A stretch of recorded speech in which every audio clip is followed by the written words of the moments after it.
Sir Handel had never forgiven Gordon after the time he listened to his advice and pretended to be ill to avoid his work. Instead of the outcome he wanted, he received a stern talking and more work than he could ever ask for.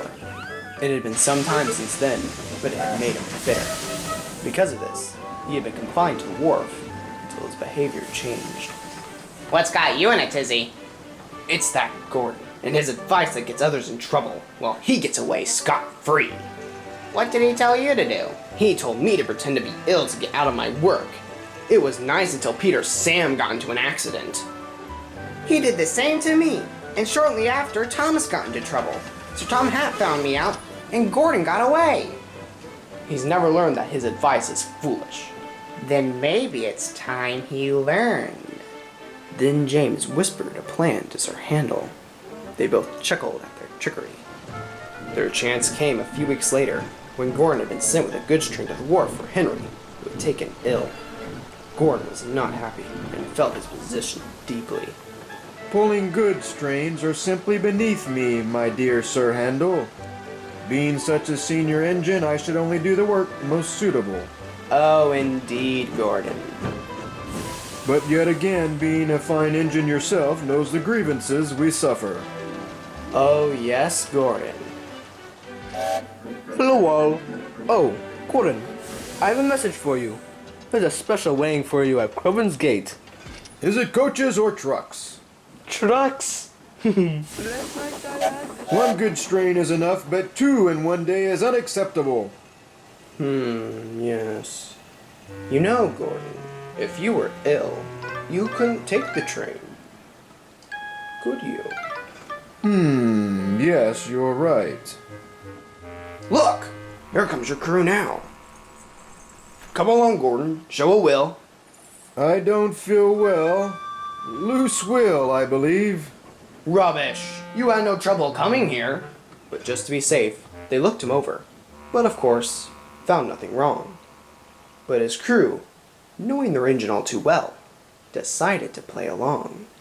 You're right, Gordon. One of your wheels is loose. Practically about to fall off. It's a miracle we got here in one piece. Gordon was surprised. His trick worked. You poor engine. You're not fit to work. We must send for another engine at once. Gordon wanted to smile with triumph, but didn't dare. He simply let out a moan. When Gordon saw that his crew were out of sight, he smirked slyly. Now that, my dear engine, is a perfect fisherman's tale. Fisherman's tale? But your story was about being under the weather, not fish.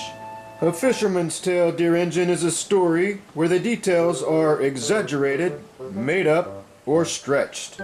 Simply put, a lie.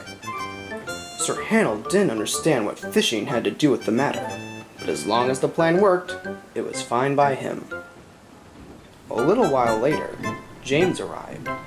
It's a true shame, isn't it, Gordon? What is? Poor Henry. What about Henry? Didn't you hear? Henry was the only one who could take the train you were meant to deliver. But he was so under the weather that he lost his bearings and had a terrible accident. Poor engine, but it just goes to show that if you can't pull trucks, then you shouldn't pull them at all. How can you be so empathetic, Gordon? Especially since Henry's being sent for scrap. Scrap? Indeed. Beyond repair from what I heard. Sir Tom Hat is coming here now. I expect he wants to talk to you. Gordon was horrified. He didn't want to see Sir Tom Hat. He was so disoriented that he started off with a jerk, throwing his crew from the cab. A crate had been placed too close to the line, but there was nothing he could do as it was crushed under his wheels and threw him from the rails. Whoa!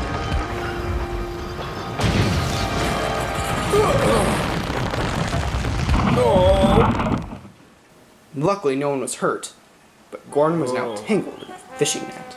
His driver, still rubbing his tailbone, laughed. Look, it's the catch of the day, a blue whale. My, Gordon. You will have fishy tales to tell. No, James, a fisherman's tale. More like a fisherman's lie. A familiar voice came. Wow, I didn't know he was actually going to be here. Please, sir, I'm sorry, sir. I didn't mean for Henry to be scrapped. Whatever are you talking about, scrapping Henry? I would never dream about such a thing. Whoever gave you that idea? Gordon glared behind him, but Sir Handel and James had wisely puffed away. I don't appreciate engines not pulling their weight on my railway. Especially you, Gordon. An engine of your knowledge should know better than to pretend to be ill and telling others to do the same. Gordon gulped. He now realized his mistake. I hope this incident has taught you not to be so silly. Yes, sir. It has, sir. As Gordon waited to be rescued, he sighed. He had fallen for a fisherman's tale and his own advice. He realized now to be more withholding of his wisdom, because he knows now it can come back to haunt him.